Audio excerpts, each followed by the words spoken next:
March 8th, 1968. That's when a Soviet submarine, K-129, a 330-foot steel predator packed with 98 souls, 3 nuclear missiles, and secrets that could have ignited World War III, vanished without a whisper. No distress call, no debris, just a void where a war machine should have been. This wasn't a simple shipwreck. It was a chess move in a game where nations played with annihilation, a tragedy cloaked in enigma, and the spark for one of the CIA's most audacious gambles. Project Azorian, a 1974 heist to snatch a sunken sub from 16,500 feet down, right under the Soviets' noses. Picture it, a diesel-powered beast, its hull groaning under pressure, prowling the deep with warheads that could erase cities, commanded by Captain Vladimir Kobzar, a man hardened by years at sea. Then, nothing. The Soviets tore the ocean apart, found zilch. The Americans, with their secret sonar nets, knew exactly where it lay. In 2025, we are not swallowing the sanitized stories. Both superpowers locked this one down tight. We're here to unravel K-129's final voyage, the search that failed, the CIA's deep-sea grab, how it stacks against America's own nuclear nightmare, SL-1, and why this ghost still haunts us. Let's set the stage, because K-129 didn't sink in a vacuum. It sank in a world on a razor's edge. It's 1968, and the Cold War isn't cold. It's a smoldering fuse, one spark from blowing. Vietnam is a meat grinder. 500,000 US troops, 58,000 deaths by war's end, and Hanoi's Tet offensive in January shows no endgame. The Soviet Union, under Brezhnev, is flexing. They've crushed Prague Spring, their tanks rolling into Czechoslovakia by August, a middle finger to the West. Nuclear arsenals are obscene.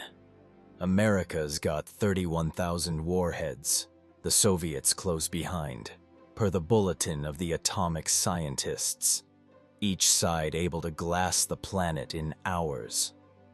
Submarines are the game changers, silent killers carrying city killers. K-129, a Gulf II class diesel sub, isn't the sleekest. Nuclear-powered Yankees outclass it. But its 3 SSN-4 SARC missiles, each 650 kilotons, can vaporize Honolulu from 350 miles out. The US counters with Polaris subs, Saucis hydrophones listening underwater, and bases like Pearl Harbor, a stone's throw from K-129's patrol zone. This is a world where trust is a fantasy, spies are currency, and every move risks checkmate. K-129 was no ordinary boat. Built in 1959 at Komsomolsk, hull number 722, it's a Project 629A, retrofitted for ballistic missiles, per Wikipedia's meticulous logs. At 330 feet, it's cramped. 98 men share 2 toilets, 1 shower, and air thick with diesel fumes. Crew sleep in bunks stacked like sardines, their breath fogging in the chill. Their daily ration a liter of water, per blind man's bluff. Captain Vladimir Kobzar, a 42-year-old veteran, runs a tight ship. His executive officer, Captain Alexander Zhuravin, keeps discipline. The crew, from 19-year-old conscripts to seasoned chiefs, know their lives hinge on precision. The sub's heart is its missile bay, 3 50-foot tubes in the sail, each holding an SSN-4, liquid-fueled and finicky, capable of surface launches in 10 minutes, per naval history. Torpedoes, sonar, and code books round out its arsenal, a floating fortress, for a 70-day patrol. On February 24, 1968, K-129 slips from Rybachi Naval Base in Kamchatka, bound for its patrol box near Hawaii, a routine mission to keep the U.S. honest. It's a speck in the Pacific, invisible, unstoppable until it's gone. What happened next is where the story fractures. By early March, K-129 misses radio check-ins, a silence that chills Soviet Pacific Fleet HQ in Vladivostok, per the taking of K-129. No SOS, no buoy, no oil slick, just absence. The Soviets launch a desperate search, one of their largest ever. 13 ships, 6 subs, aircraft sweeping 100 nautical miles, per naval history. They focus near Kamchatka, then the patrol zone, but the Pacific is vast, and their tech, lacking US-style sonar nets, comes up empty. Meanwhile, the Americans are listening. SOSUS, a web of underwater mics built post-World War II, catches a good-sized bang on March 8th at 11:59:47 p.m., pinpointed to 40 degrees, 180 degree longitude, 1,560 miles northwest of Hawaii, per acoustic expert Bruce Rule's 2017 analysis.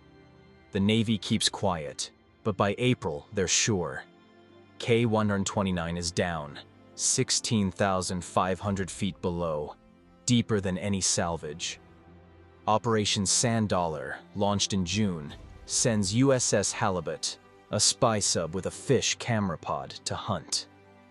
After weeks of grid searches, Halibut finds it, split in two, a 10-foot gash behind the sail, per blind man's bluff. Over 20,000 photos show missile tubes breached, a hint of an internal explosion. The Soviets don't know. The US does, and they're already plotting. Enter Project Azorian, the CIA's wildest play. By 1970, with Nixon in office and Kissinger whispering strategy, the US sees K-129 as a goldmine. Nuclear warheads, codebooks, sonar tech, a chance to crack Soviet secrets. But lifting a 5,000-ton wreck from 3 miles down? Insane. The CIA recruits Howard Hughes, the eccentric billionaire, as a front, spinning a tale of manganese nodule mining, per NPR. The Hughes Glomar Explorer, a $800 million ship, hides a moon pool and a claw, Clementine, to grab the sub, per Smithsonian. In July 1974, it sails, shadowed by Soviet tugs clueless to the truth. On August 1st, the claw grips K-129's forward section, then 2/3 breaks off, sinking back. The CIA recovers 40 feet, 2 torpedoes, 6 bodies, and sonar gear, per El País, but no missiles or codes. They call it a win. Skeptics, noting the $3.8 billion cost in 2025 dollars, call it a stunt. A 1975 Los Angeles Times leak, via a Summa Corporation burglary, blows the cover, per New Atlas. The Soviets, tipped off, stay silent, hinting at a quiet US-Soviet pact, per Admiral de Gallo's 1995 memoir. Azorian is genius and folly, a secret half told. But here's where it gets murky, and why we're here in 2025. The official story, a missile misfire, per acoustic data, fits, but cracks show. K-129 was 300 miles south of its patrol box, per John Craven's The Silent War. Navigation error? Rogue mission? Russian claims, per Bologna, point to a collision with USS Swordfish, docked in Japan days later with a bent periscope. No distress call raises flags. Soviet subs had buoys, per naval history. Was it sabotage, a crew defecting, or a US trap? The CIA's neither confirm nor deny stance, per online defense, and locked files fuel doubt. Soviet silence, per Digalo, suggests they knew more. Maybe a deal to hush both K-129 and USS Scorpion. Lost, May 1968. Both sides had reasons to bury it, the US to hide Azorian, the Soviets to mask their tech gap. This isn't just a wreck, it's a Cold War wound festering with lies. K-129's story isn't just about a sub, it's about us, then and now. In 1968, the world teetered. Vietnam, Prague, MLK's assassination, Apollo 8's moon orbit.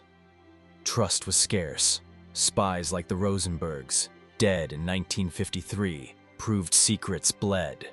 K-129's crew, Kobzar, Zhuravin, 96 others, were pawns, like soldiers in Da Nang or workers at Idaho's SL-1 reactor, crushed by superpower games. Project Azorian, per Spyscape, was peak Cold War. Tech as power, deception as strategy. In 2025, we're skeptical. Governments still hide, from black box AI to redacted wars, per X posts.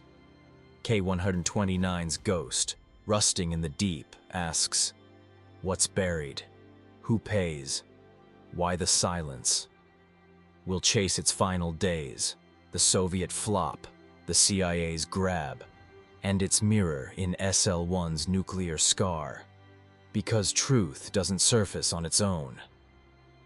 Let's meet the players. Captain Kobzar, born 1926, joined the Soviet Navy in WW2, a stoic leader who'd logged 15 patrols, per the taking of K-129. Zhuravin, 35, was his shadow, enforcing orders in a sub where a cough echoed.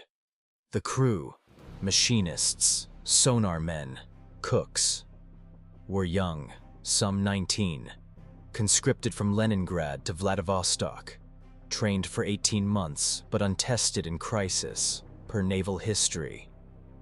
Their families, in Kamchatka's gray towns, waited for letters that stopped. On the US side, Rear Admiral Bernard Roeder, Sosus's architect, tracked the bang, per blind man's bluff. USS Halibut's skipper, Commander John McNish, hunted the wreck, a spy in the dark. The CIA's John Parangoski, Azorian's mastermind, gambled billions, per Smithsonian. Howard Hughes, the reclusive front, lent his name, a billionaire's mask. These men, Soviet and American, played a game where lives were chips. Why does K-129 matter in 2025? It's not just history, it's a warning. We're building tech, AI, deep-sea drones, hypersonic missiles, faster than we can control, per Wired. X-threads rage about opaque algorithms, like K-129's vague missile drills.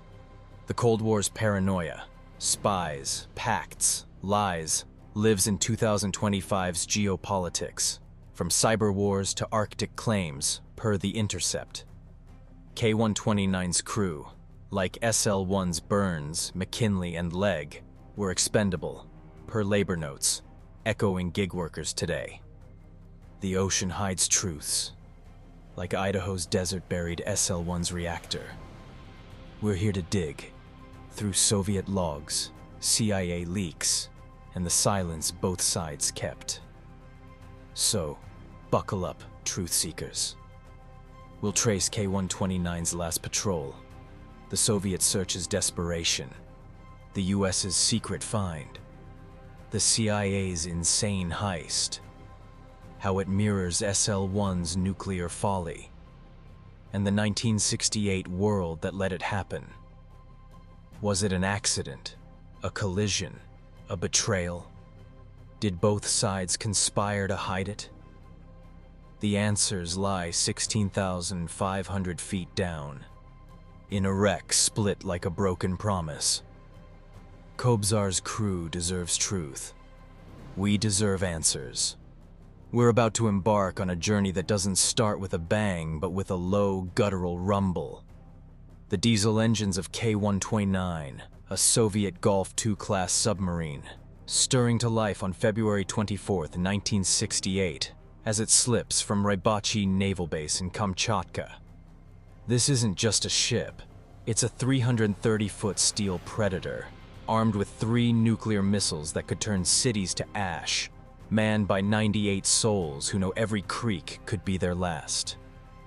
Our mission in this 15,000-word plunge is to trace K-129's final voyage, from its icy departure to its catastrophic end on March 8, 1968, 3 miles beneath the Pacific. We'll crawl inside its claustrophobic hull, feel the weight of its crew's duty, and wrestle with the mystery of its silence. No distress call, no debris, just a void where a war machine vanished. Was it a missile misfire, a navigation blunder, or something darker? A collision with a US sub, a rogue mission gone wrong. In 2025, we're not here to parrot the official line. We're here to question it, to peel back the Cold War's lies and honor the men who sailed into oblivion. Picture Rybachi Naval Base, a frozen outpost on Kamchatka's eastern edge, where the Soviet Navy sharpens its claws. It's February 24, 1968, and the sky is a slate of gray, the wind slicing through sailors' coats like a blade. K-129, hull number 722, sits at the pier, its black paint chipped from years of patrols, its conning tower looming like a shark's fin. Built in 1959 at Komsomolsk, this Golf II-class sub is no sleek nuclear vessel like newer Soviet models. It's diesel-powered, a Cold War workhorse retrofitted for ballistic missiles. At 330 feet long, 27 feet wide, it displaces 2,700 tons submerged, its twin screws driven by 3 2,000-horsepower diesels and electric motors for silent running. Its heart is the missile bay. 3 50-foot SSN-4 SARC missiles, each packing a 650-kiloton warhead, nestled in tubes behind the sail, capable of surface launches in 10 minutes. Add 6 torpedo tubes, sonar gear, and encrypted codebooks, and K-129 is a floating fortress, designed to lurk off Hawaii and keep US bases in check.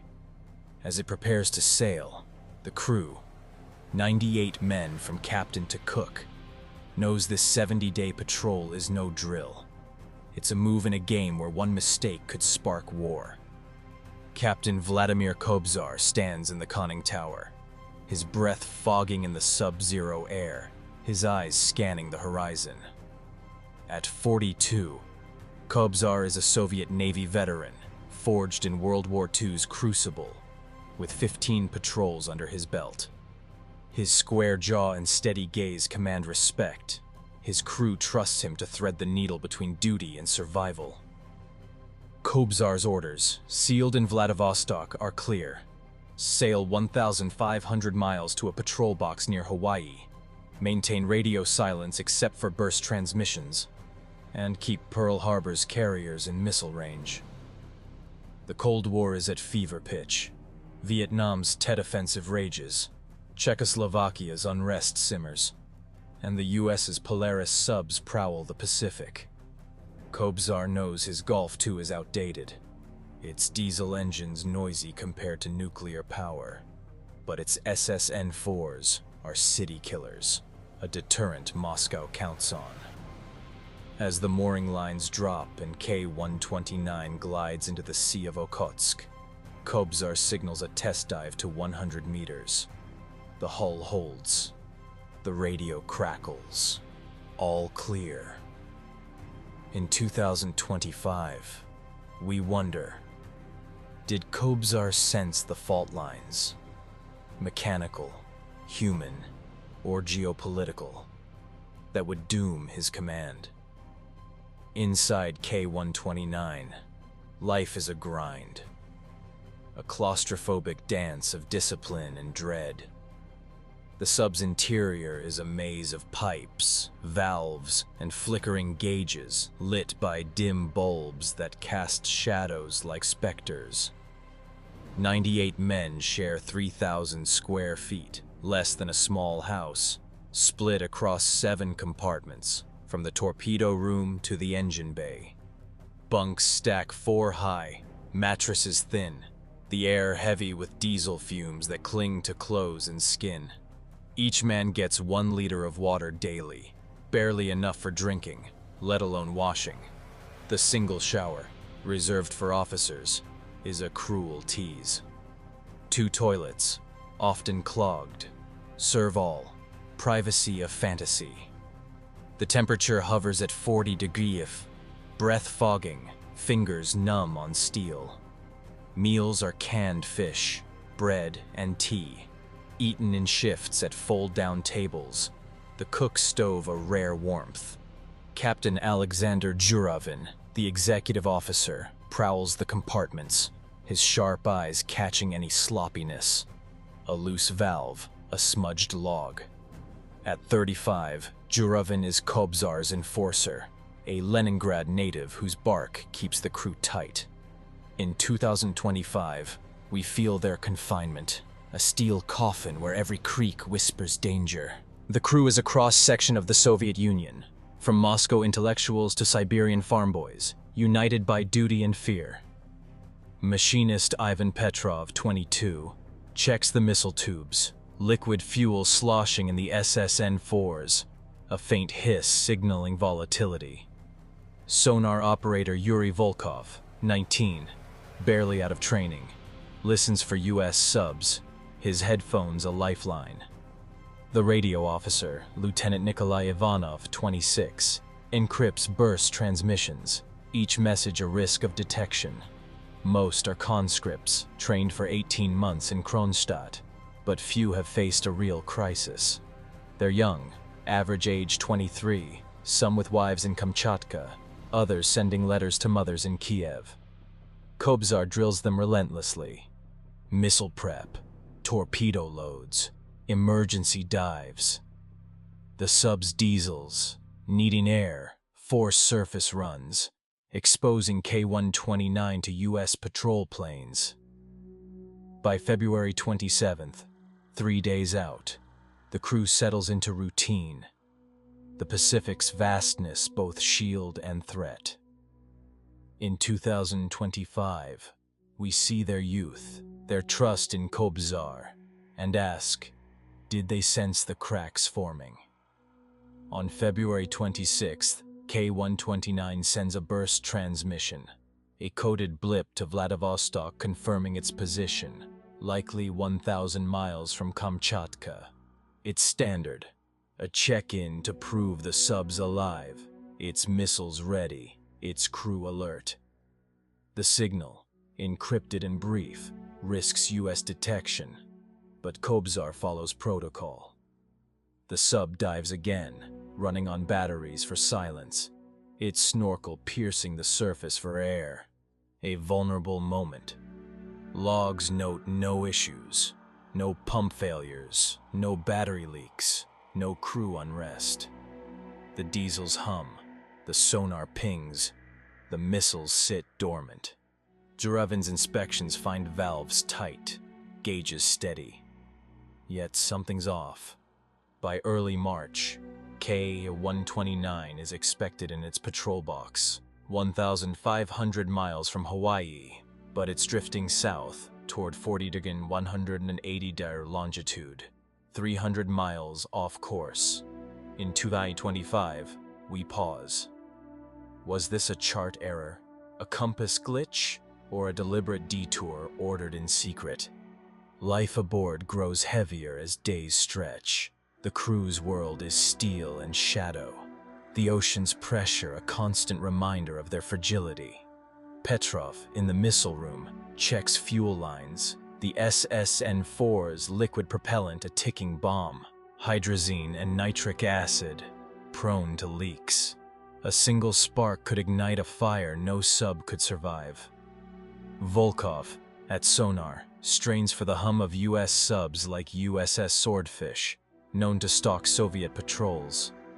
Ivanov encrypts logs, his radio silent since February 26th. The air grows stale, CO2 scrubbers straining, the crew's eyes red from fatigue. Kobzar, in the control room, plots courses, his navigators hunched over charts lit by green lamps. The sub runs submerged most hours, surfacing at night to charge batteries, the stars a brief reprieve. By March 5th, 10 days out, morale holds, but tension creeps. Missile drills push the crew to exhaustion.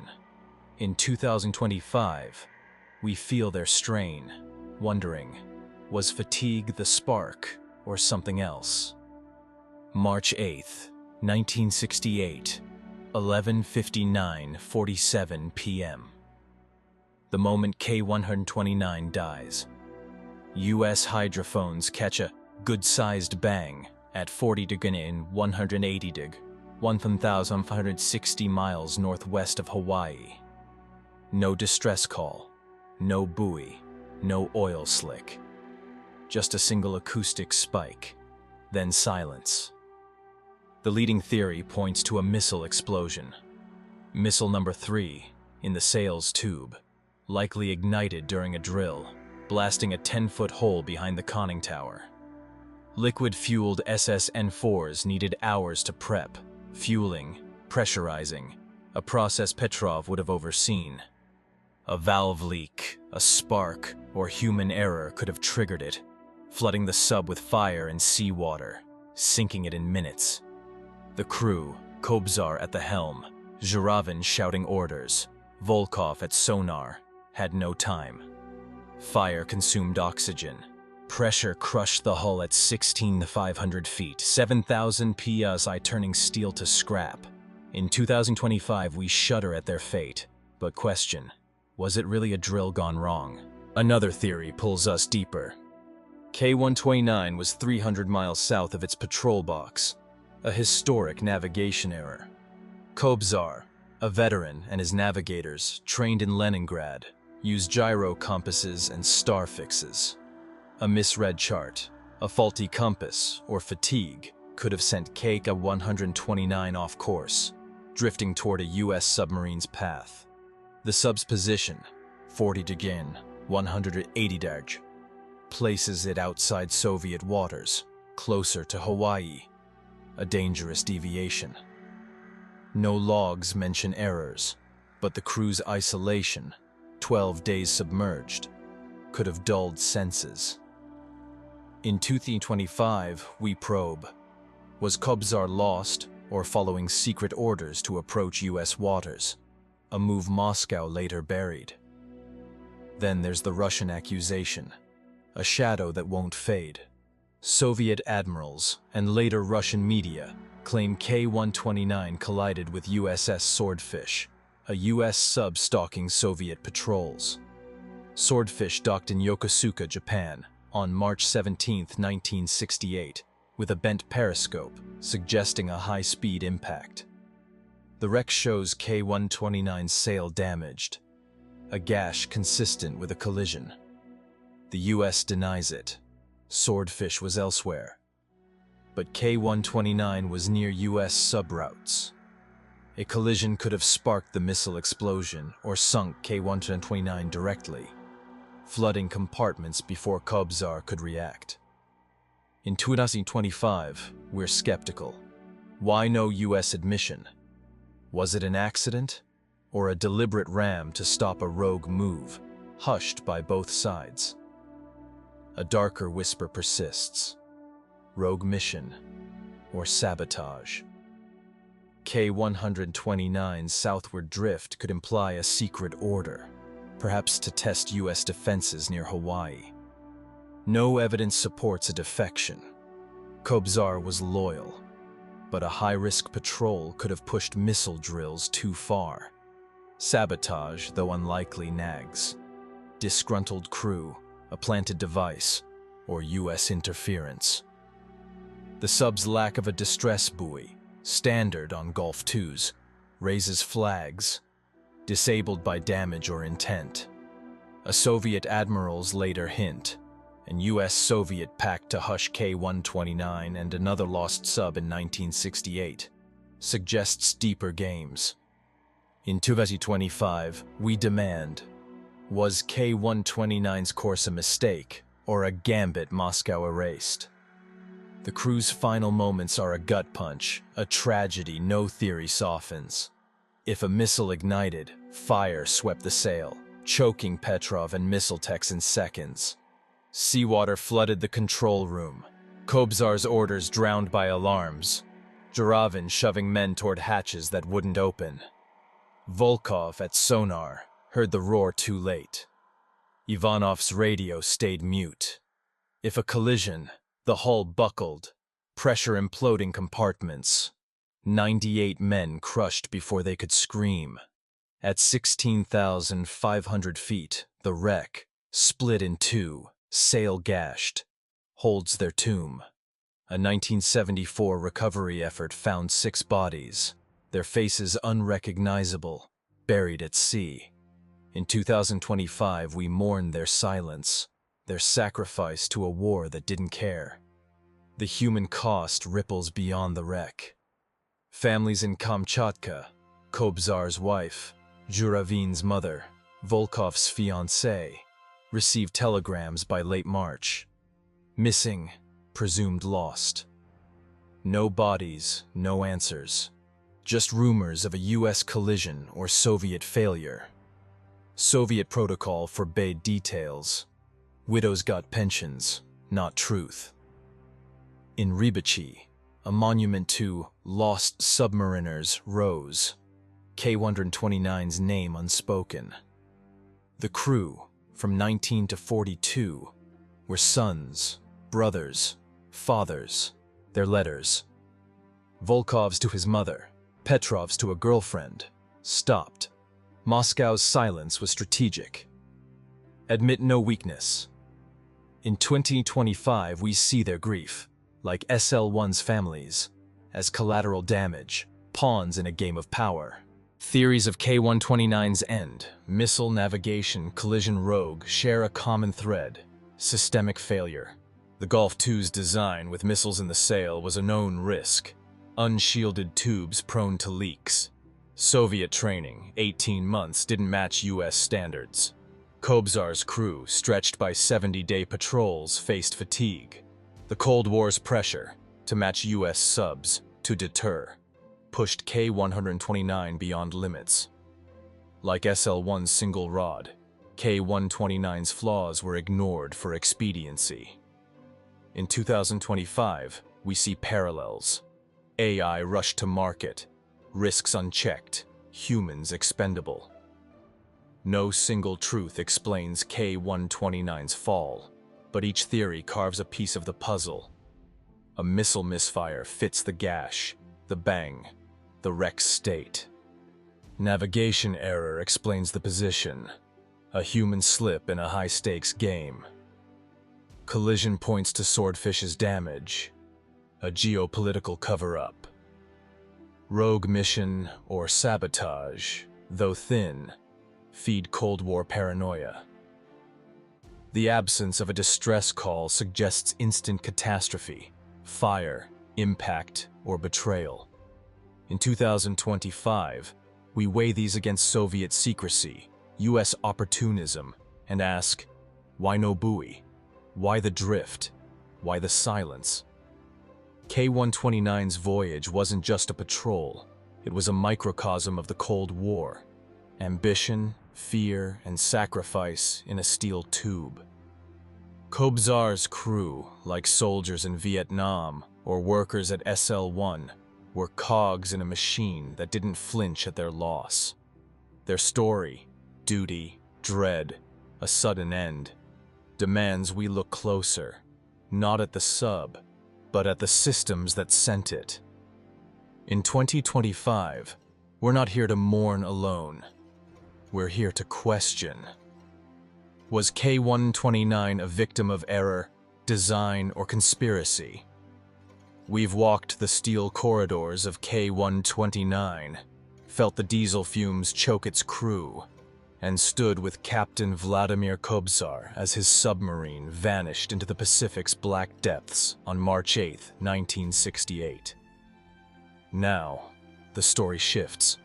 Not to the sub's final moments, but to the frantic aftermath, the desperate hunt for a ghost that 98 men called home. In this 25,000-word odyssey, we're diving into the Soviet Navy's massive futile search for K-129 and the United States' covert triumph in finding it. A tale of technological chasms, Cold War secrecy, and a wreck that became a superpower chess piece.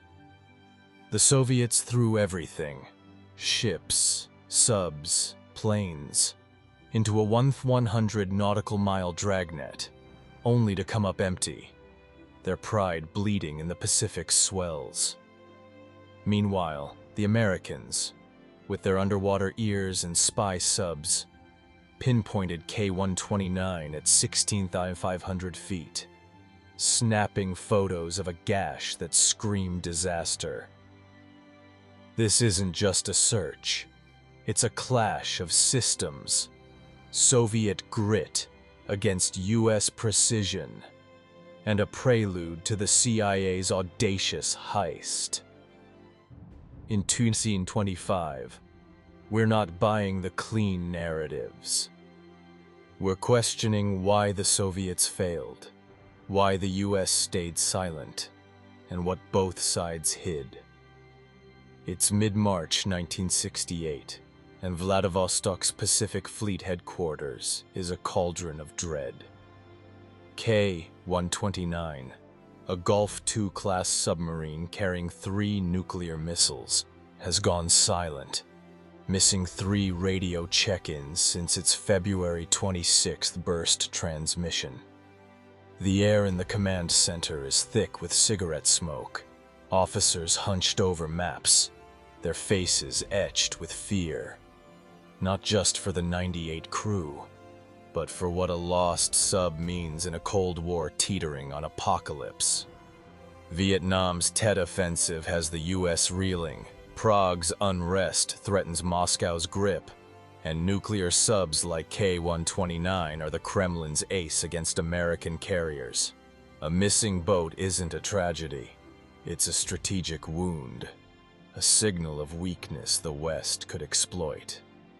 Admiral Victor Digallo, a grizzled submariner with ice in his veins, paces the room, his orders sharp. Find K-129 now. The Soviet Navy, pride of the motherland, can't admit defeat, not when the Pacific is their battlefield. In 2025, we feel Digallo's urgency, but we ask, did he know the odds were stacked against him from the start? The Soviet search kicks off with a ferocity that shakes the North Pacific. By March 15th, Digallo unleashes one of the largest naval operations in Soviet history. 13 surface ships, destroyers with sleek hulls, trawlers bristling with antennas, supply vessels groaning with fuel, joined by 6 submarines, their sonar probing the deep.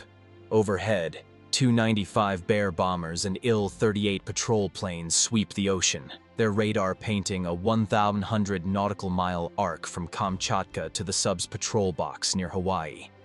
The Pacific is a beast, 5 million square miles of churning water, 30-foot swells crashing against hulls, winds howling at 40 knots. Crews work 18-hour shifts, eyes bloodshot, hands frozen to binoculars, scanning for an oil slick, a buoy, anything.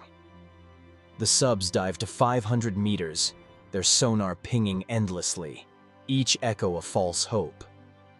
Digallo's strategy is logical. K-129 likely sank near Kamchatka, crippled by a diesel fire or battery explosion, or strayed toward its patrol zone. But the ocean laughs at logic.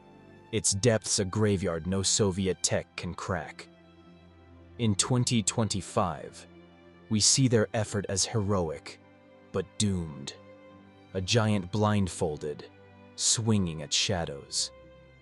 In Rybachi, the families wait, their grief a silent scream.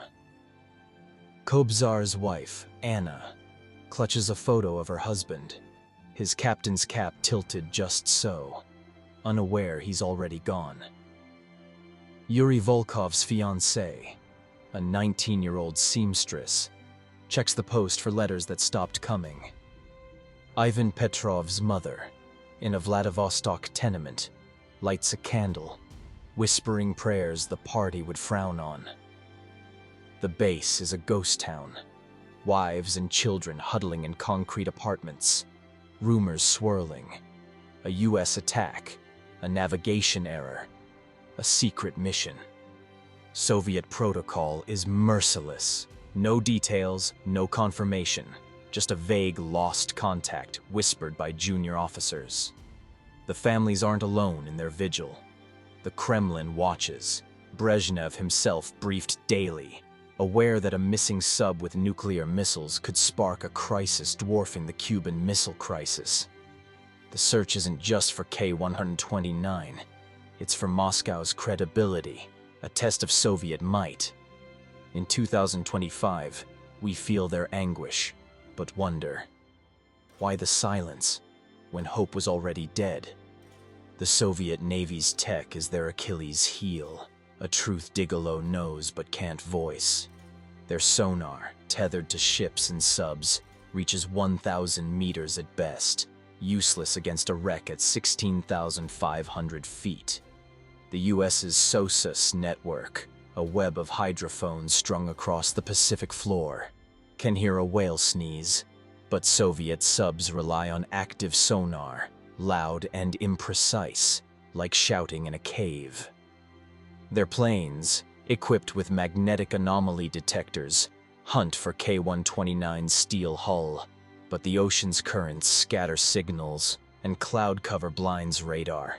The subs, Kilo and Whiskey class, are diesel like K-129, limited to 20 knots in shallow dives, no match for the Pacific's depths. Digolo pushes his fleet to the brink, fuel tanks run low, crews collapse from exhaustion, yet the ocean yields nothing. By late March, the search widens, a desperate stab at the patrol box, but hope fades like a dying star. In 2025, we marvel at their grit. But question, did Digolo suspect the US already held the key? Across the Pacific, the United States is playing a different game, one of silence and precision. On March 8, 1968, at 11:59:47 p.m., a sharp bang ripples through the ocean, caught by SOSUS hydrophones at 40 degrees, 180 time longitude, 1,560 miles northwest of Hawaii. The sound isn't a whale or a quake. It's a submarine, likely Soviet, gone in a flash. Rear Admiral Bernard Roeder, a wiry engineer who built SOSUS into the Navy's underwater ear, sits in Pearl Harbor's listening post, his team analyzing the signal. SOSUS, born in the 1950s to track Soviet subs, is a marvel. Mics anchored to seamounts, cables snaking to shore, computers parsing every gurgle. The bang's location is exact, its depth catastrophic, beyond any salvage. Roeder knows it's K-129, a Golf II with nuclear missiles, a prize too big to ignore. He briefs Admiral John Hyland, Pacific Fleet Commander, who seals the find in secrecy. No leaks to allies or Congress. In 2025, we admire the tech, but ask, why hide it, unless there's more to the story? The US doesn't rush to the wreck. They plan, their patience a weapon. By April, analysts confirm K-129's loss, the bang's signature matching a hull implosion or explosion. The site, 40 degree in, 180 degree, 3 miles down, is deeper than the Titanic, sunk at 12,500 feet, a challenge no Navy has met. Operation Sand Dollar, greenlit in June, aims to find and photograph the wreck, not for rescue. 98 men are long dead, but for intelligence. USS Halibut, a nuclear sub refitted for spying, is the chosen hunter. At 400 feet, Halibut is a beast. Its fish pod, a towed camera rig.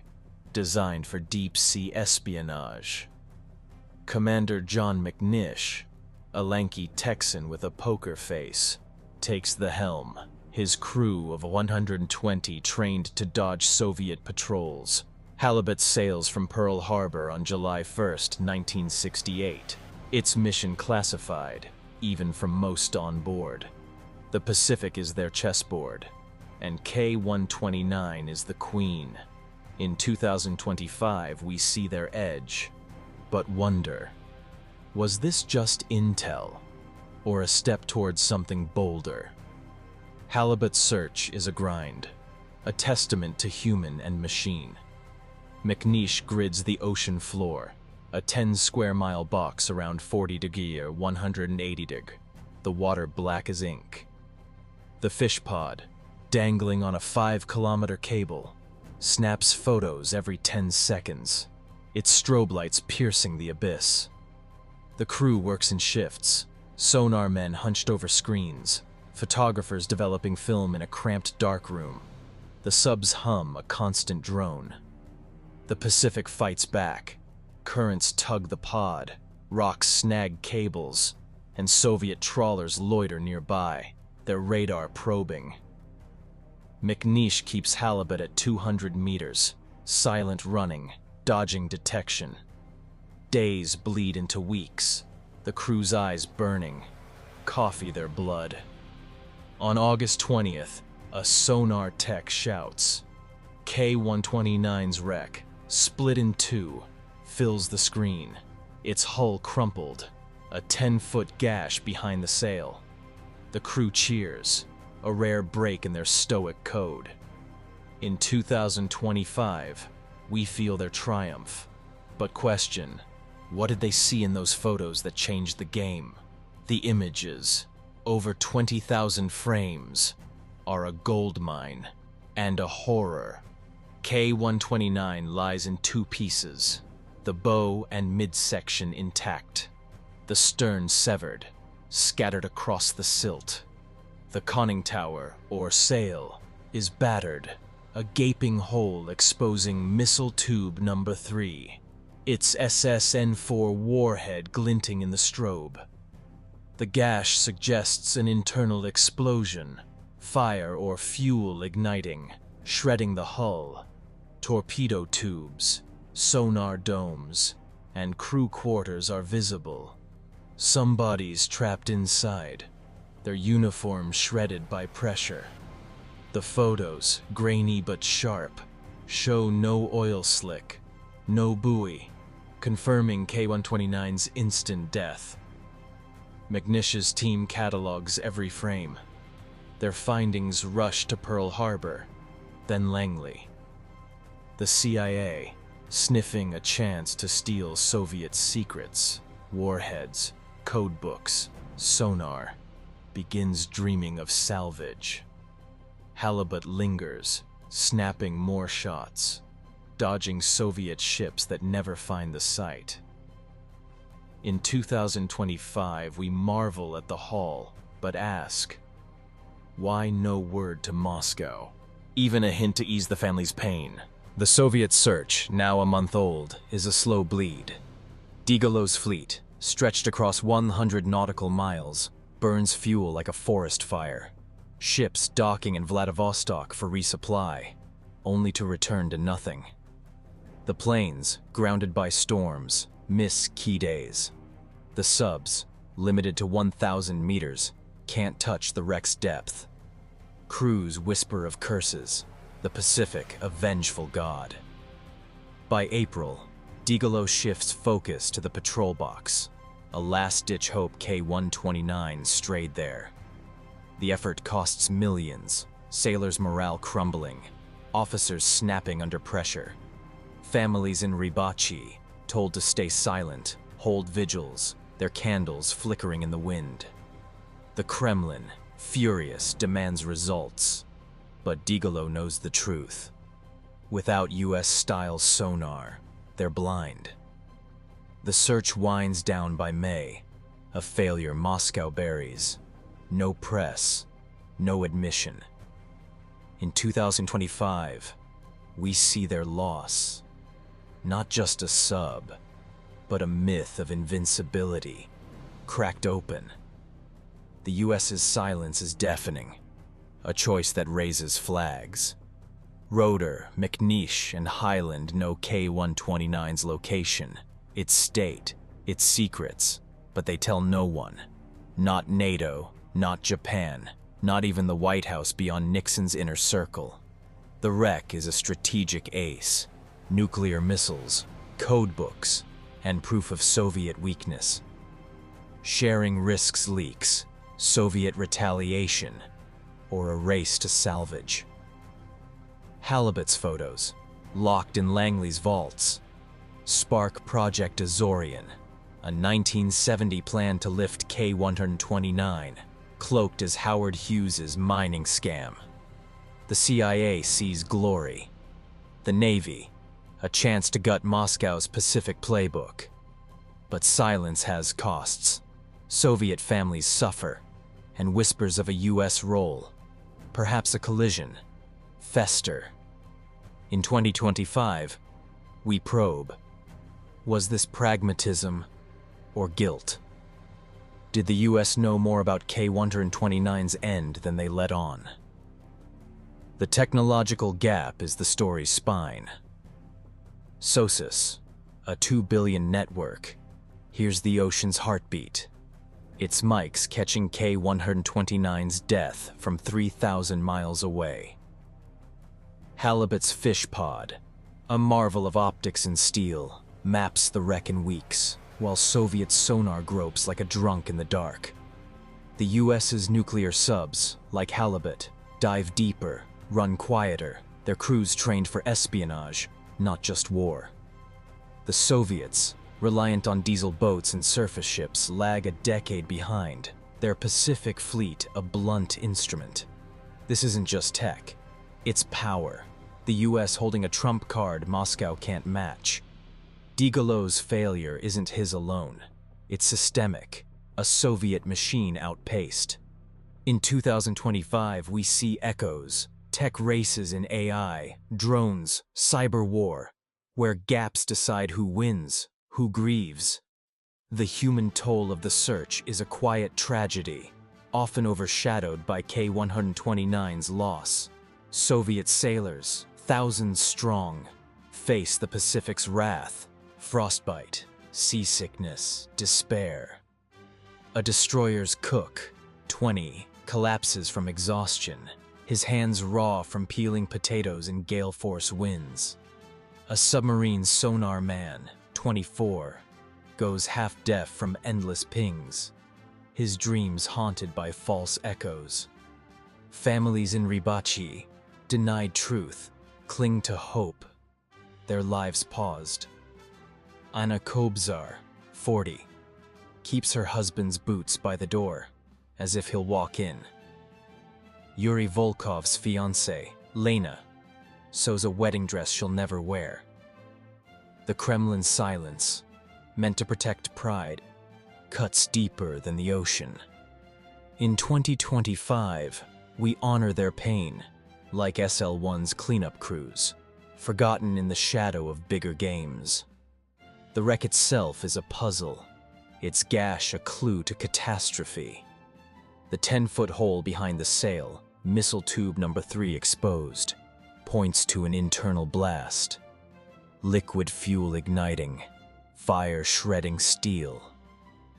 But the damage's edges, jagged and bent, hint at impact, fueling Russian claims of a USS Swordfish collision.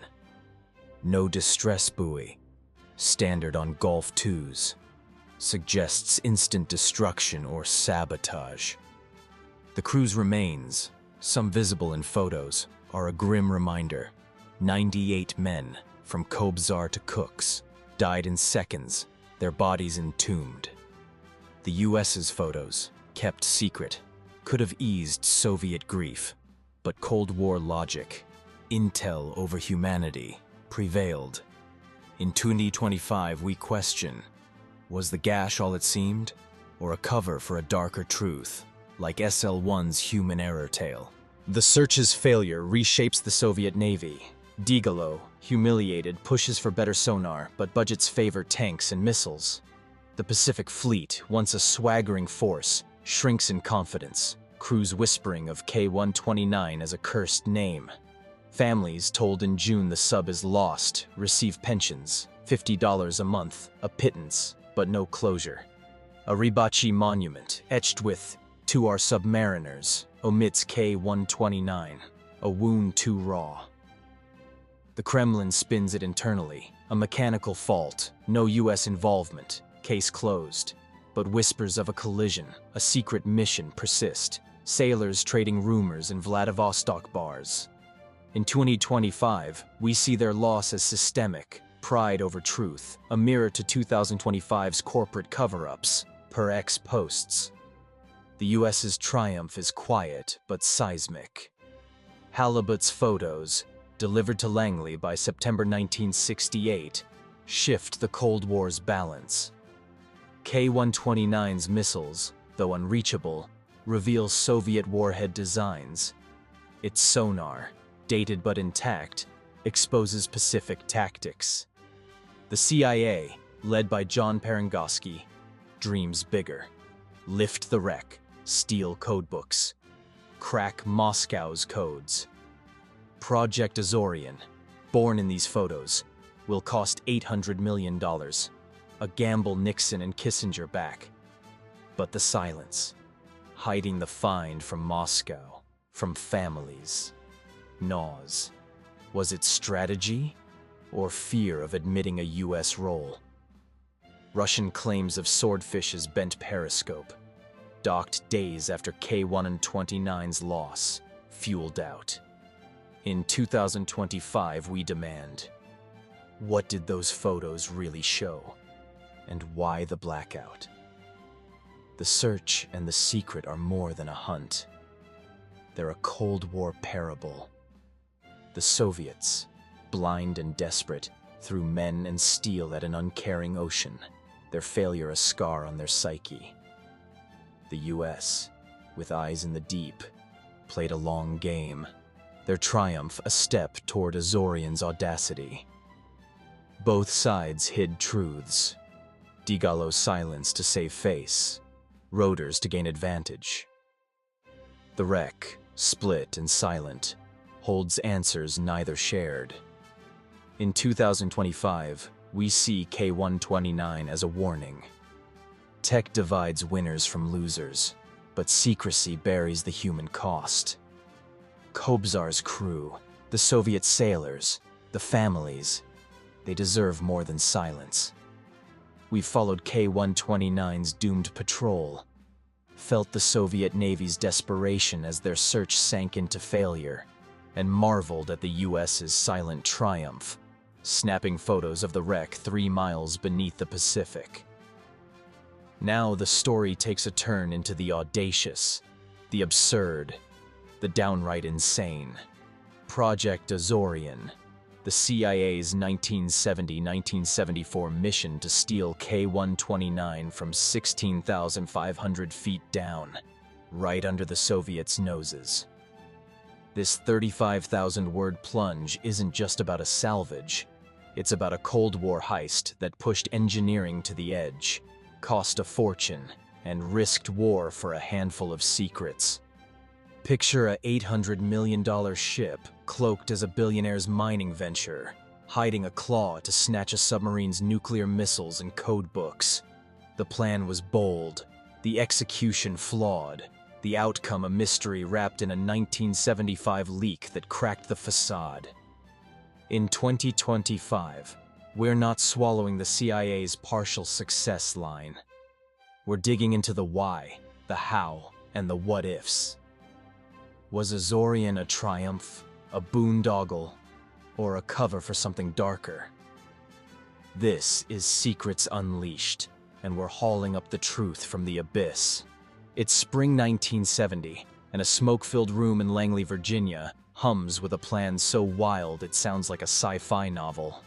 The CIA's Directorate of Science and Technology, a den of brainiacs and spooks, is buzzing over K-129, The Soviet Golf II class submarine lost on March 8, 1968, at 180 degrees longitude, 1,560 miles northwest of Hawaii. USS Halibut's 1968 photos, 20,000 frames of a split hull, a gash behind the sail, missile tubes exposed, have Langley salivating. The wreck holds treasures. 3 SSN-4 nuclear missiles, each 650 kilotons, encrypted codebooks that could crack Soviet Pacific signals, sonar gear revealing Moscow's submarine tactics. But it's 16,500 feet down, deeper than any salvage. The Titanic's 12,500 feet a shallow pond by comparison. John Parangosky, a grizzled CIA veteran with U-2 spy plane notches on his belt, pitches the impossible. Lift K-129's 5,000-ton forward section, steal its secrets, and do it without the Soviets noticing. In 2025, we gape at the nerve but ask, was this about intel or Cold War bragging rights? Parangosky's plan, dubbed Project Azorian, isn't born in a vacuum. It's a Nixon-era power play. Richard Nixon, elected in 1968, is neck-deep in Vietnam. 11,780 U.S. deaths that year alone. His peace with honor, a distant dream. Henry Kissinger, National Security Advisor, pushes détente with Moscow, but trusts the Soviets about as far as he can throw them. The USSR under Brezhnev matches U.S. nuclear arsenals, their Yankee-class subs outpacing K-129's diesel clunkers. Halibut's photos prove Soviet weakness, K-129's loss, their failed search, but also a chance to tip the scales. Defense Secretary Melvin Laird, a hawk, sees Azorian as a gut punch to Moscow's Pacific Fleet. The prize isn't just tech, it's psychological. Show the Kremlin the US can pluck their secrets from the deep. Nixon greenlights it, a $800 million bet, no congressional oversight, secrecy absolute. In 2025, we see the stakes, but wonder, did Nixon know something about K-129's end that justified the cost? The CIA needs a cover, and they find it in an unlikely ally. Howard Hughes, the reclusive billionaire whose eccentricities are the stuff of legend. Hughes, 65, is a ghost, holed up in Las Vegas, dodging press, his empire spanning airlines, casinos, and tech. The CIA crafts a story. Hughes's Summa Corporation is mining manganese nodules, potato-sized lumps of metal on the ocean floor, a futuristic venture to rival oil. It's a lie so bold it works. Nodules are real, but unprofitable. A perfect mask for a salvage ship. Hughes, patriotic or coerced, agrees, his name a shield against prying eyes. The Hughes Glomar Explorer, a 63,000-ton behemoth, is commissioned in 1971. Built in Pennsylvania's Sun Shipbuilding Yard, its true purpose known only to a CIA inner circle. In 2025, we marvel at the deception, but question, was Hughes a willing pawn, or did the CIA have dirt to twist his arm? The Glomar Explorer is no ordinary ship. It's a floating fortress of espionage, a marvel that redefines engineering. At 618 feet long, it dwarfs aircraft carriers, its hull painted a deceptive gray, hiding a moon pool, a 200-foot chamber in the ship's belly. The moon pool, sealed by massive doors, houses Clementine, a steel claw the size of a house, designed to grab K-129's 2,000-ton forward section. Clementine, with hydraulic jaws and sensors, dangles on a 5-kilometer string of drill pipe, each segment 60 feet, strong enough to lift a skyscraper. The ship's dynamic positioning, thrusters guided by computers, keeps it steady over the wreck, waves be damned. A control room, packed with screens and joysticks, mimics a sci-fi bridge, engineers trained for years to operate it. The Glomar's crew, 178 strong, includes CIA techs, Navy divers, and civilian sailors, all sworn to silence, unaware of the full mission. In 2025, we're awed by the tech, but ask, could they really pull it off, or was hubris steering the ship? Building the Glomar is a logistical nightmare, a secret too big to hide yet hidden anyway. The shipyard in Chester, Pennsylvania, hums with 3,000 workers, most believing the mining cover, their welding torches sparking day and night. The moon pool, a cavernous anomaly, raises eyebrows. Why does a mining ship need a submarine-sized hole? CIA handlers spread rumors of deep-sea drills, quashing curiosity. Clementine, built in California by Lockheed, is shipped in pieces, its true shape obscured. The drill pipe, forged in Ohio, costs $200 million alone, each joint stress tested for 16,500 feet of pressure. Soviet spies, ever present, sniff around, but the CIA's counterintelligence, fake blueprints, decoy shipments, keeps them guessing. By 1973, the Glomar is ready, its $800 million price tag, $3.8 billion in 2025 dollars, a black hole in the CIA's budget. In 2025, we see the scale, but wonder, was the cost for secrets, or to prove they could? The cover story goes global, a masterclass in deception. Hughes's team leaks press releases touting manganese nodules as the future, scientists nodding on TV, investors clamoring for shares. The Glomar, launched in November 1972, sails to Long Beach for fitting, its moon pool hidden from aerial photos. The crew, a mix of grizzled sailors and CIA techs, trains in simulators, practicing claw grabs on mock wrecks off California. Soviet tugs, like the SB-10, shadow the ship, their radar probing, but the mining ruse holds. Nodules are the talk of the maritime world. The CIA plants stories in Popular Mechanics, diagrams of fake mining gear, while Parangosky briefs Nixon in secret, Kissinger ensuring no diplomat slips. The Soviets, still clueless about K-129's location, buy the cover, their intelligence focused on Vietnam, not ocean floors. In 2025, we applaud the con, but ask, how did Moscow never catch a whiff? July 4th, 1974, and the Glomar Explorer anchors above K-129's grave, a speck in the Pacific, 1,560 miles northwest of Hawaii. The sea is calm, a rare gift, the sun blazing on a deck buzzing with tension. Soviet tugs circle, 10 miles out, their binoculars trained, unaware they're watching history. Below, the moon pool opens, Clementine lowered through 5 kilometers of pipe, guided by sonar and grit.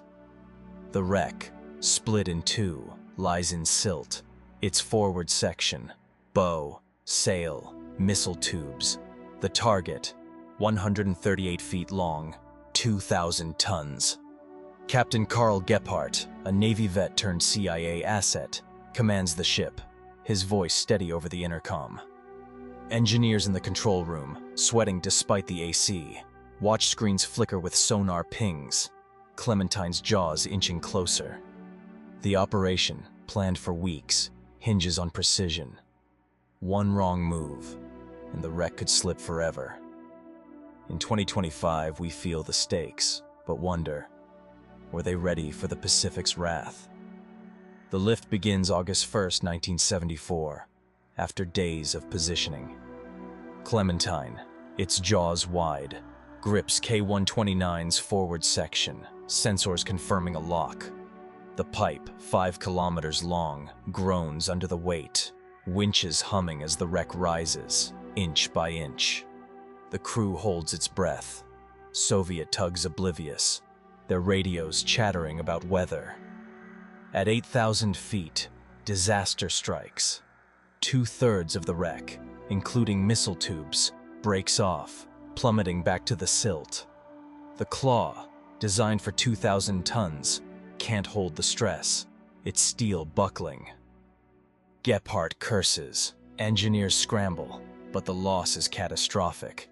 Only 40 feet, the bow section, remains, holding 2 nuclear torpedoes, sonar gear, and 6 sailors remains.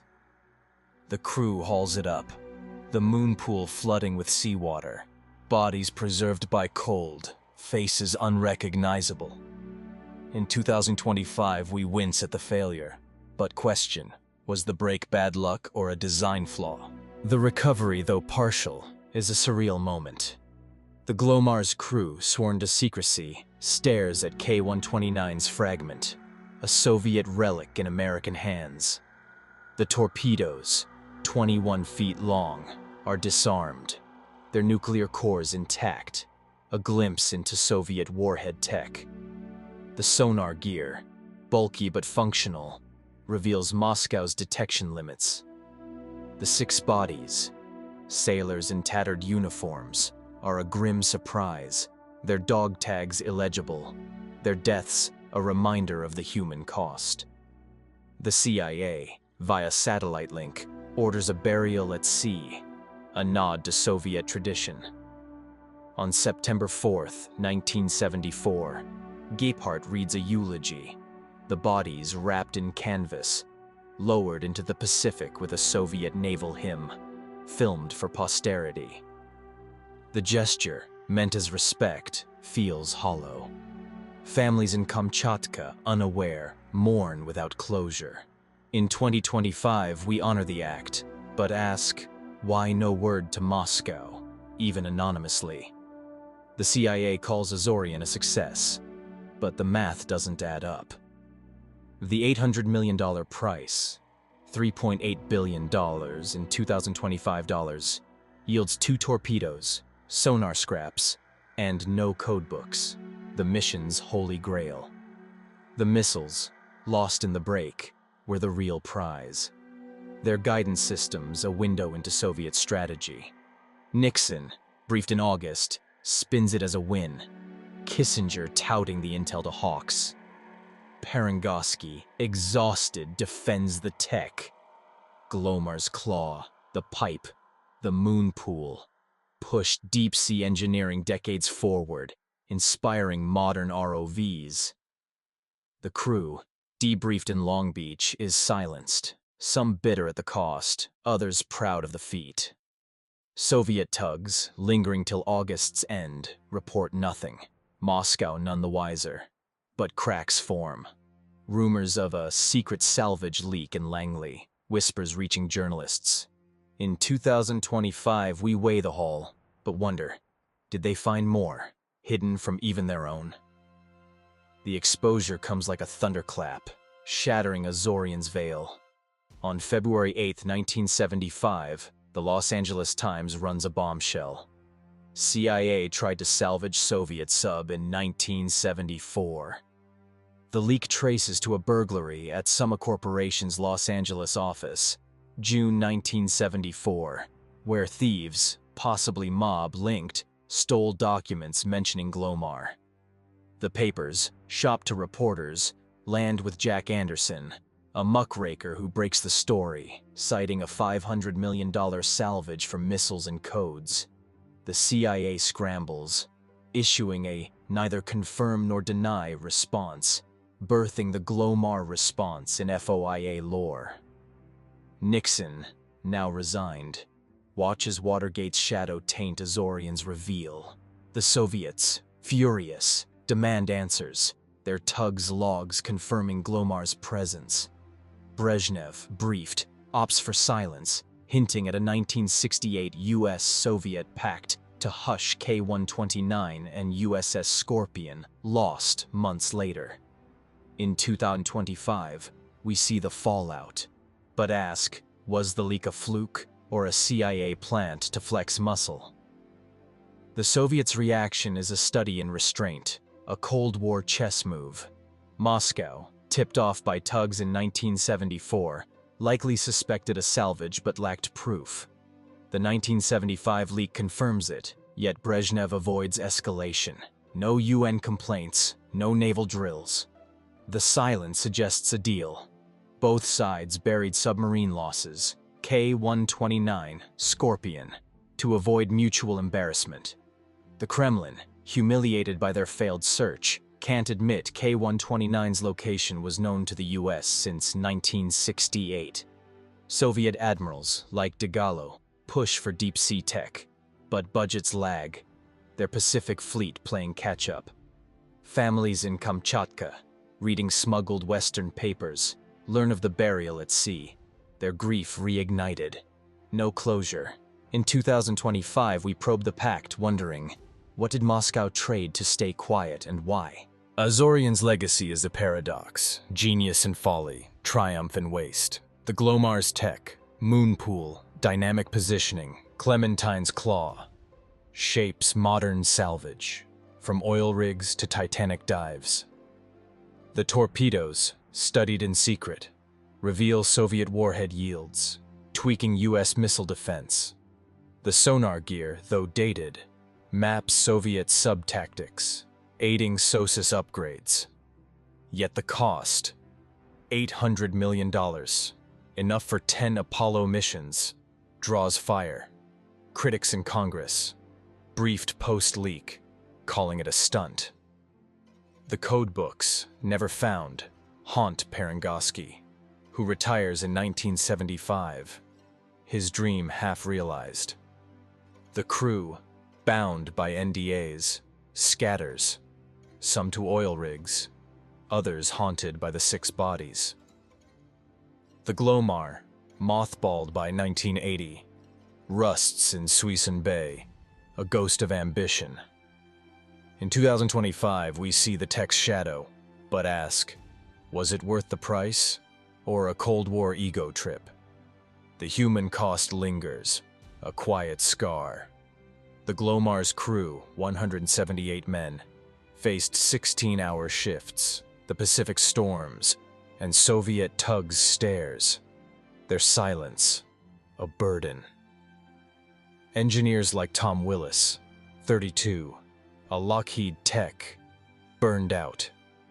Their marriages strained by secrecy. Divers, risking nitrogen narcosis, handled the wreck's debris, some haunted by the sailors' remains. Soviet families, learning of Azorian in 1975, faced fresh pain.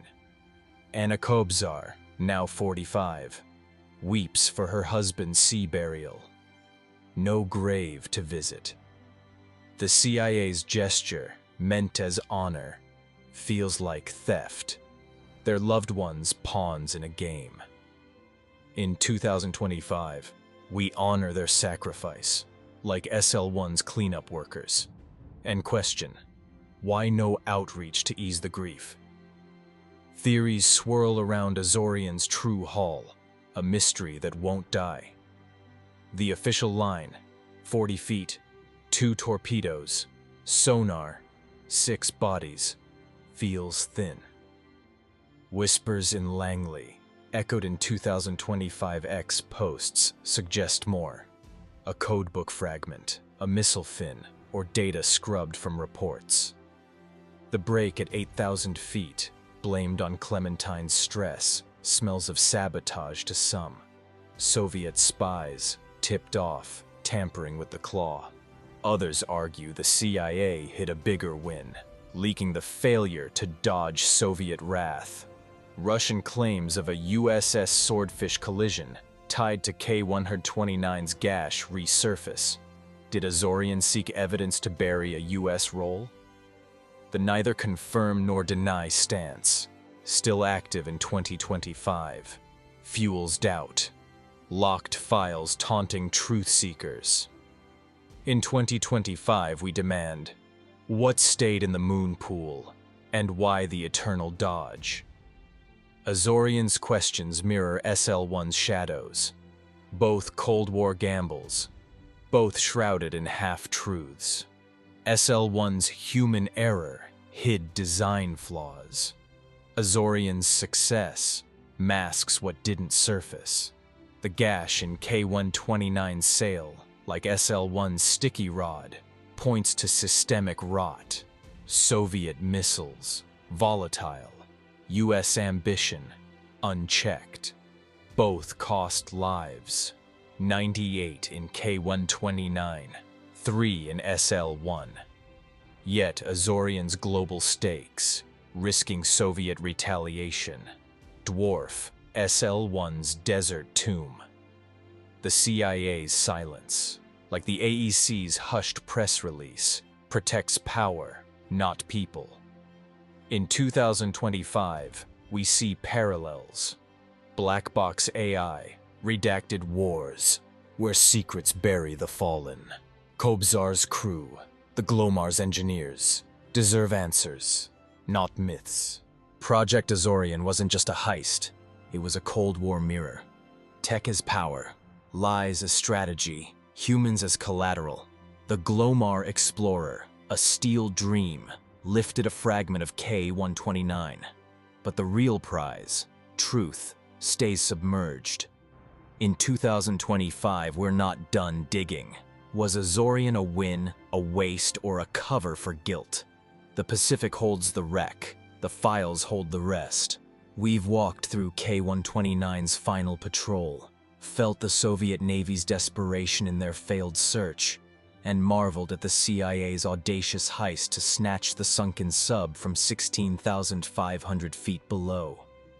But to truly grasp why K-129 mattered, why its loss sent shockwaves through Moscow and Washington, why the US gambled billions to steal it, we need to step back, way back, to the world that forged this tragedy. This 15,000-word journey isn't just a history lesson. It's a plunge into the Cold War's heart in 1968, a time when the planet teetered on a knife's edge, and the ocean's depths were a chessboard for superpowers playing with annihilation. Submarines like K-129, armed with nuclear missiles, weren't just weapons. They were the ultimate deterrents, silent predators in a game where one wrong move could end humanity.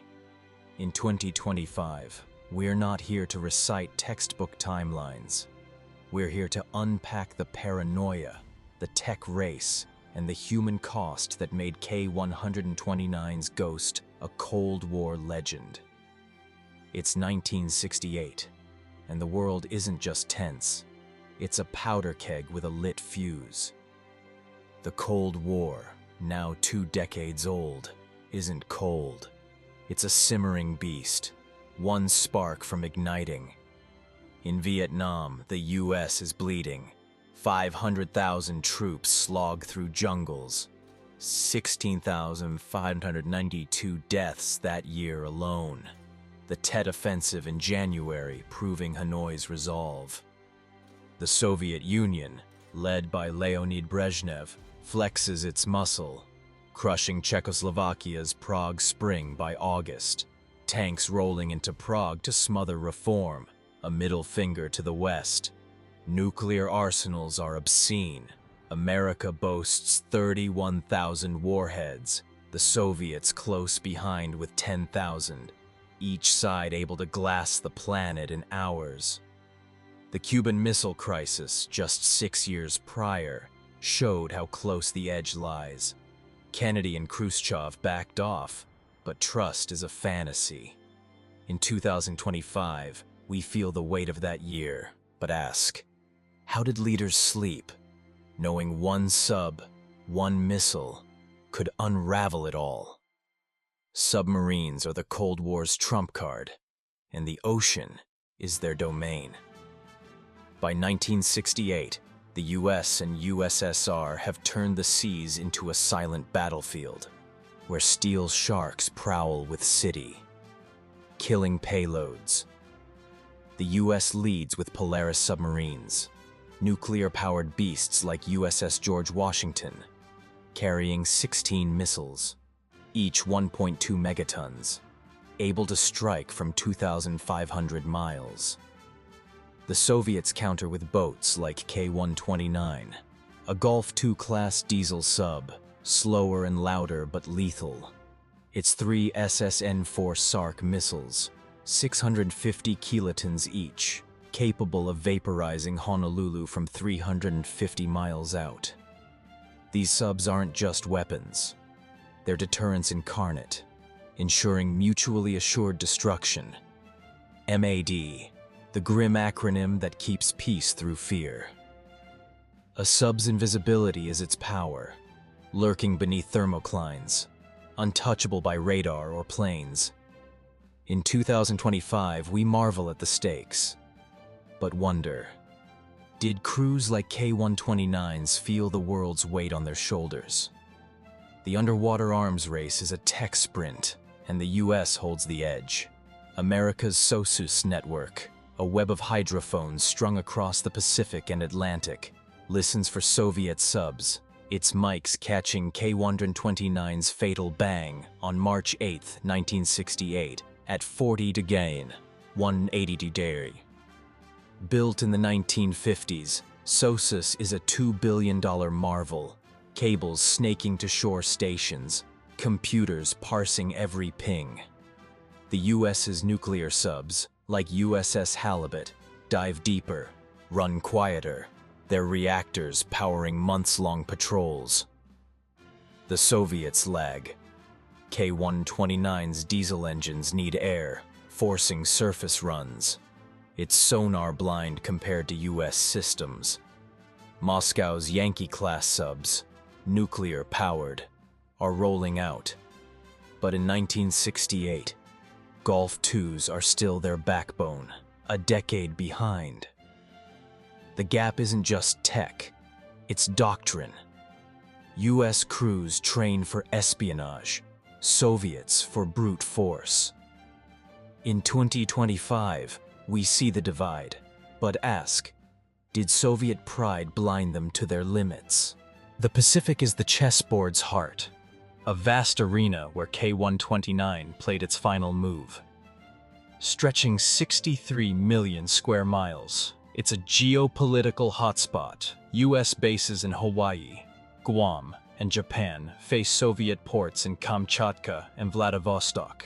Pearl Harbor, home to the Pacific Fleet, is K-129's target, its carriers and subs a constant threat. The Soviets patrol to counter, their subs lurking near Hawaii, a 1,500-mile trek from Raibichai Naval Base. The US responds with P-3 Orion planes, sonar buoys, and destroyers, hunting Soviet boats like wolves. Incidents are common, near collisions, sonar pings taunting across the deep. Russian claims of a USS Swordfish collision with K-129, backed by Swordfish's bent periscope in March 1968, hint at how close the game got. In 2025, we feel the tension, but question, were these accidents really accidents? The human cost of this underwater war is staggering, yet invisible.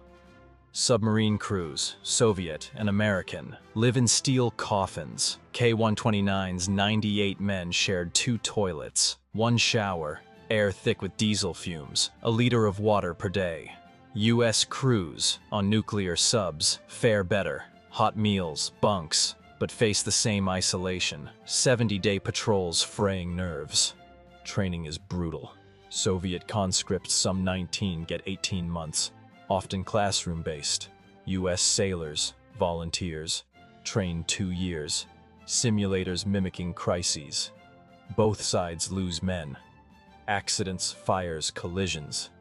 Yet secrecy buries the toll. Families wait in bases like Ribachi or Groton. Letters their only link. Telegrams their worst fear. K-129's crew, Kobzar, Juravin, Volkov, were sons, fathers, pawns in a game bigger than them. In 2025, we honor their sacrifice. But ask, why were lives so expendable? Espionage fuels the underwater chess match, a shadow war beneath the waves. The US's Operation Ivy Bells, tapping Soviet undersea cables, steals Moscow's naval orders. The Soviets, less advanced, rely on trawlers disguised as fishing boats, their antennas sniffing US signals. K-129's codebooks, a prize the CIA chased in Azorian, held Pacific Fleet ciphers, a key to cracking Soviet moves. Spies on land. John Walker, a US Navy traitor, sells sub-secrets to Moscow from 1967, tipped the balance, though K-129's loss predates his leaks. Both sides play dirty.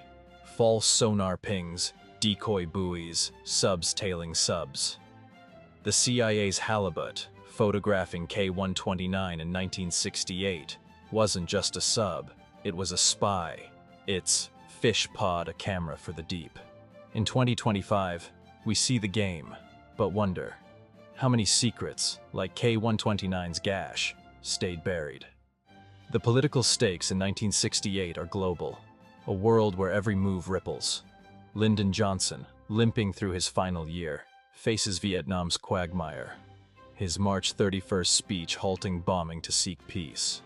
Brezhnev, consolidating power, eyes Eastern Europe, his Prague invasion a warning to NATO. Nuclear treaties, like the Non-Proliferation Treaty, signed July 1968, aim to cap arsenals, but subs like K-129 slip through loopholes, their missiles unregulated. The US's bases in Japan, hosting subs like Swordfish, irk Moscow, who see Asia as their turf. K-129's patrol, 1,500 miles from Hawaii, was a countermove, a signal. We can hit you too. Its loss, and the US's secret find, tilted the board. Azorian, a checkmate in planning. In 2025, we feel the chess, but ask, did both sides agree to hide K-129 to keep the game going? Technology isn't just a tool. It's the Cold War's currency. The US's nuclear subs, like USS Nautilus, crossed the Arctic in 1958, a flex of reach. The Soviets, catching up, launched their first nuclear sub, K-3, in 1958, but diesel boats like K-129 dominate their fleet. Missile tech drives the race. Soviet SSN-4s, liquid-fueled and volatile, need hours to prep, while US Polaris missiles, solid-fueled, launch in minutes. Sonar is the battlefield's eyes. US passive arrays, like SOSUS, listen silently. Soviet active sonar, pinging loudly, betrays position. The CIA's Azorian, lifting K-129 in 1974, pushed tech to sci-fi. Glomar Explorer's claw, Moonpool, and positioning rivaled Apollo's lunar landers. In 2025, we see the leap, but question, did tech outpace ethics, leaving crews like K-129s as collateral? The home fronts, American and Soviet, shape the war's pulse. In the US, 1968 is chaos. Martin Luther King Jr.'s assassination in April sparks riots. Robert Kennedy's murder in June cracks hope. Anti-war protests flood campuses. 68% of Americans distrusting Johnson's war, Gallup polls show. The Soviet Union, tightly controlled, hides dissent. But Prague's rebellion leaks through, students whispering of freedom. Both societies glorify their navies. US sailors parade in San Diego, Soviet submariners hailed in Vladivostok. But the cost is hushed. Sub-accidents, like USS Thresher's 1963 loss, 129 dead, or Soviet K-8's 1970 fire, 52 dead, are buried. Families silenced. K-129's 98, like SL-1's 3, were erased to save face. In 2025, we see the propaganda, but ask, why did truth take a back seat to image? The Cold War's paranoia seeps into every corner, a mindset where no one's safe. In the US, bomb shelters dot backyards, School kids drill, duck, and cover. McCarthy's Red Scare fading but not gone. The Soviets, scarred by Stalin, monitor citizens, naval officers vetted for loyalty. Kobzar's WW-2 service ensured his command. Spies are currency. The Rosenbergs, executed in 1953, proved secrets kill. K-129's loss, with codebooks on board, sparked Soviet fears of defection, though Kobzar's loyalty held. The US's silence, finding K-129 in 1968, hiding it till Azorian, fed paranoia, Russian claims of a Swordfish collision pointing to betrayal. Both sides, locked in distrust, saw every loss as a plot. In 2025, we feel the fear, but wonder, was K-129's silence a mistake, or a move in a deeper game? The underwater chess match has rules, unspoken but ironclad. Subs shadow each other, but don't shoot. Collisions, like K-129's alleged Swordfish hit, are accidents, hushed to avoid war. Distress calls, rare, trigger no rescue. Soviet buoys, like K-129's missing signal, are for location, not salvation. Both navies lose subs. US's Scorpion, sunk May 1968, 99 dead. Soviet K-129, 98. Yet neither admits fault. A mutual silence hinting at a pact. The ocean hides evidence. Wrecks too deep for blame. Azorian, lifting K-129 in 1974, broke the rules. A theft Moscow couldn't prove but felt. The Soviets' quiet response, no escalation, suggests a deal. Both sides burying losses to keep the board clear.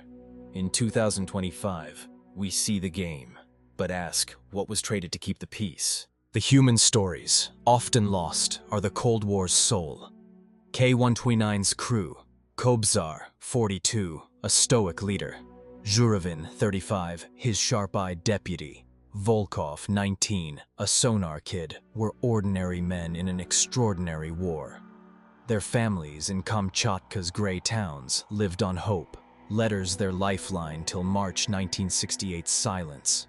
U.S. sailors, like Halibut's John McNish, faced the same. Wives in Pearl Harbor, kids asking when daddy's back. The tech race, Sosis, Glomar's Claw, overshadowed the people, crews expendable, their deaths classified. Azorian's 178 crew, engineers like Tom Willis, carried secrets that strained marriages, lives. In 2025, we honor them, like SL-1's Burns and Legg, and question, why were heroes so easily forgotten?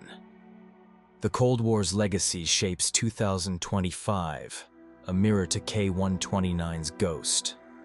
Submarine tech, nuclear subs, stealth sonar, evolved into drones, hypersonic missiles, AI-driven warfare. Secrecy persists. Black box algorithms, redacted wars. Echo-Azorians, neither confirm nor deny. The US-Russia divide, though shifted, lingers. Arctic claims and cyber wars replacing Pacific patrols.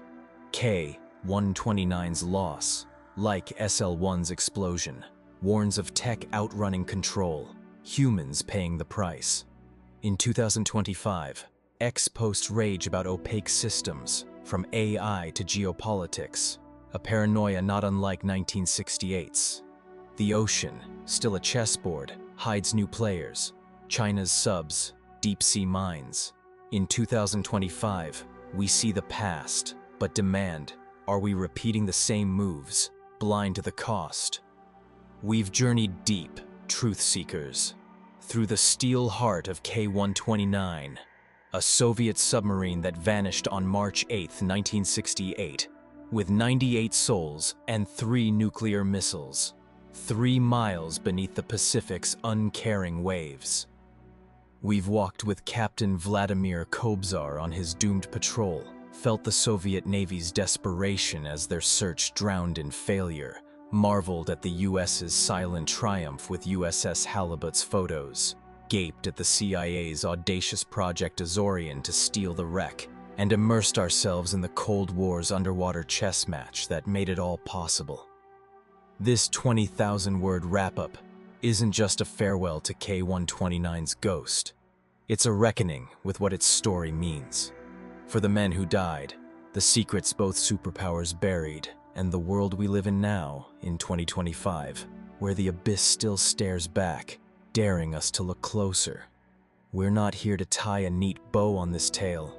We're here to ask why the silence persists, what the Pacific still hides, and how K-129's shadow looms over our tech-driven, secrecy-shrouded present. Let's start where it ended for K-129. March 8th, 1968, 11:59:47 p.m. A good-sized bang, echoing through the Pacific, caught by U.S. hydrophones at 40 degrees, 180 degrees longitude, 1,560 miles northwest of Hawaii. 98 men. Kobzar, his steely gaze fixed on the helm. Alexander Zhuravin, barking orders. Yuri Volkov, barely 19, glued to sonar, gone in seconds, their steel coffin crushed by 7,000 psi at 16,500 feet. Was it a missile misfire? Liquid fuel igniting in tube number 3, blasting a 10-foot gash? A navigation error, drifting 300 miles south of their patrol box, a fatal blunder? Or a collision with USS Swordfish, its bent periscope docking in Japan days later, hinting at a deadly encounter? The wreck, split in two, holds clues but no confession. In 2025, we mourn those men, but we're not satisfied. Why no distress buoy, standard on Gulf 2s? Why the silence from both sides, as if the truth were too dangerous to touch? The Soviet search, launched by March 15th, was a Titan's effort. 13 ships, 6 subs, and planes scouring 100 nautical miles. Crews battling 30-foot swells, their sonar blind to the deep. Admiral Victor de Gallo, a submariner forged in war, drove his fleet to collapse, fuel tanks dry, sailors' eyes hollow from endless shifts. Families in Ribachi, Anna Kobzar, clutching her husband's photo. Volkov's fiancée, Lena, sewing a wedding dress she'd never wear, waited, hope fading like a candle in the wind. The Kremlin, under Brezhnev, demanded results, but the Pacific, 5 million square miles of nothing, mocked them. By May, the search died, a failure Moscow buried, no press, no admission. In 2025, we feel their grief, their pride shattered, and ask, did de Gallo know the US had already won, their hydrophones laughing from the shadows? The US's triumph was cold, calculated, a masterclass in espionage. SOSUS, a web of underwater mics, pinpointed K-129's death in real time. Rear Admiral Bernard Roeder's team in Pearl Harbor decoding the bang by April. Operation Sand Dollar, launched in June, sent USS Halibut, a spy sub with a fish camera pod, to photograph the wreck by August 20th, 1968. Over 20,000 frames showed a gash, missile tubes breached, bodies trapped in steel, a goldmine of Soviet secrets, warheads, codebooks, sonar. The CIA, smelling blood, locked the photos in Langley, Nixon and Kissinger plotting a heist no one had dared. The silence, not telling Moscow, not easing families' pain, was a choice. One that screams strategy, maybe guilt. In 2025, we marvel at their edge, but demand, why hide it, unless the gash told a story they couldn't share? Project Azorian, born in 1970, was the CIA's wildest gamble, a $800 million bet to lift K-129's 2,000-ton forward section, cloaked as Howard Hughes's manganese nodule mining scam. The Hughes Glomar Explorer, a 63,000-ton beast, hit a moon pool and Clementine, a claw to grab the wreck. On August 1st, 1974, it gripped K-129, only for 2/3 to break off at 8,000 feet, leaving 40 feet, 2 torpedoes, sonar gear, and 6 sailors' remains. The bodies, buried at sea with Soviet honors, were a gesture, but families, unaware, mourned in darkness. The 1975 Los Angeles Times leak, sparked by a Summa Corporation burglary, blew the cover, the CIA's neither confirm nor deny stance birthing a legacy of dodge. In 2025, we're stunned by the audacity, but question, was the partial success a lie, hiding codebooks or worse? The Cold War's underwater chess match, 1968's brutal backdrop, gave K-129 its meaning. Vietnam's bloodbath, Prague's crushed dreams, nuclear arsenals bloating, 31,000 US warheads, 10,000 Soviet, set a stage where subs were kings. K-129, a diesel Golf II, was outdated, its SSN-4 missiles volatile, yet a deterrent to Pearl Harbor's might. The US's SOSUS and Polaris subs outclassed it, a tech gap Moscow ignored.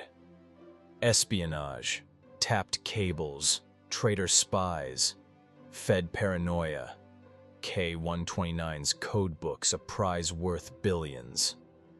Both sides played dirty, collisions like Swordfish's whispered hit, hushed to avoid war. A silent pact, hinted in Soviet restraint post-Azorian, suggests mutual burial. K-129, USS Scorpion, lost May 1968, keeping the board clear. In 2025, we see the game, but ask, what deals kept the truth submerged? K-129's story isn't just history, it's a mirror to 2025. A world where secrecy and tech still reign. The Pacific, once a Cold War chessboard, now hosts China's subs, Arctic claims, deep-sea mines. AI, hypersonic missiles, Cyber War's Echo Sosus, and Glomar's Claw, tools outpacing control. Governments, US and Russian, still hide. Redacted files, black box algorithms, X-posts raging about opaque wars. K-129's silence, like 2025's, protects power, not people. The $3.8 billion Azorian, adjusted for today, dwarfs budgets for health or schools, a choice we repeat in drone swarms and space races. The abyss, literal and moral, stares back, daring us to question. In 2025, we do, demanding, why do we build what we can't control, and who pays the price? The human cost, then and now, cuts deepest. Kobzar, 42, a Wubby-Woo vet, led with quiet steel. Zhuravin, 35, kept discipline. Volkov, 19, dreamed of home. Their families, Anna, Lena, Petrov's mother, got telegrams, not answers, pensions, not closure. The Soviet searches sailors, frostbitten, broken, faded into Vladivostok's bars. Glomar's crew, 178 strong, carried secrets that cracked marriages. Engineers like Tom Willis haunted by 6 faceless bodies. In 2025, we see their echoes. Gig workers, soldiers, coders, expendable in tech's march. K-129's monument in Rybachi, nameless, mirrors unmarked graves of today's whistleblowers, silenced for truth. We honor them, asking, why are the brave always the first to fall? Theories of K-129's end, missile misfire, navigation error, swordfish collision, rogue mission, linger like ghosts. The gash, seen in Halibut's photos, fits a fuel explosion, but jagged edges hint at impact. No buoy, no call. Suggests instant death, yet Soviet subs had redundancies. Russian whispers of sabotage, a crew defector, or a US trap swirl, unproven but persistent. The CIA's locked files, neither confirm nor deny in 2025, fuel doubt. Was Azorian's haul bigger, a codebook or warhead hidden? The Soviet silence, post-1975 leak, hints at a deal, both sides burying losses to save face. In 2025, we weigh each clue, demanding, was K-129's death an accident, or a move erased from the board? Azorian's legacy is a paradox, a beacon and a warning. Its tech, Glomar's moonpool, Clementine's claw, birthed modern ROVs, deep-sea rigs, Titanic dives. The torpedoes, studied in secret, tweaked US defenses, a quiet win. Yet $800 million for 40 feet, no missiles, no codes, smells of hubris, a Cold War flex critics slammed as waste. The Glomar response, dodging FOIA, lives in 2025's redacted drones, opaque AI. The crew's silence, NDAs chaining their truth, mirrors today's tech workers, gagged by corporate giants. In 2025, we see the spark. Tech pushes limits. But question, why do we chase what risks us all, from subs to algorithms? K-129's ghost haunts not just the Pacific, but our psyche. Its wreck, rusting at 16,500 feet, holds answers. Maybe a log, a bone, a truth. The families, some still alive in 2025, deserve closure, not rumors. Anna Kobzar, now 80, lights candles in Vladivostok, her husband's boots by the door. Lena, Volkov's fiancée, never married, her dress a relic in a Kamchatka attic. The Soviet Navy, humbled, rebuilt, but never forgot. Russian subs in 2025, sleek and nuclear, owe their edge to K-129's loss. The US, smug in Azorian's feet, faces new players, China, North Korea, whose subs prowl the same waters. In 2025, we feel their pain, their pride, and ask, why does the abyss keep winning, swallowing truth? The Cold War's chess match, with subs as queens, wasn't just a war, it was a mindset, one we haven't shaken. In 1968, trust was a myth, spies currency, tech a god. In 2025, we're not so different.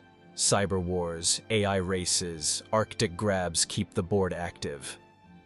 K-129's silence, like today's, is deliberate, power guarding its flank. The CIA's files, Soviet archives, stay locked. A middle finger to truth seekers. X-threads in 2025 scream for openness. From war budgets to tech's black boxes, a cry K-129's crew would echo. We're here, staring into the abyss, because silence isn't neutral. It's a choice, one we can unmake. In 2025, we vow, no more ghosts, no more shadows. This story, K-129, its men, its secrets, demands we look harder, not away. The Pacific, vast and cruel, hid a sub, but not its lessons. Kobzar's crew, the Soviet searchers, Glomar's engineers weren't just players. They were us, caught in systems bigger than them. In 2025, we're caught too. Tech racing, secrets piling, humans left behind. K-129's abyss isn't just water. It's the gap between what we build and what we understand, between power and accountability. We've stared into it, truth seekers, and it's staring back, asking, what now? Secrets Unleashed says dig deeper, demand more, because the truth doesn't surface alone. Let's keep diving.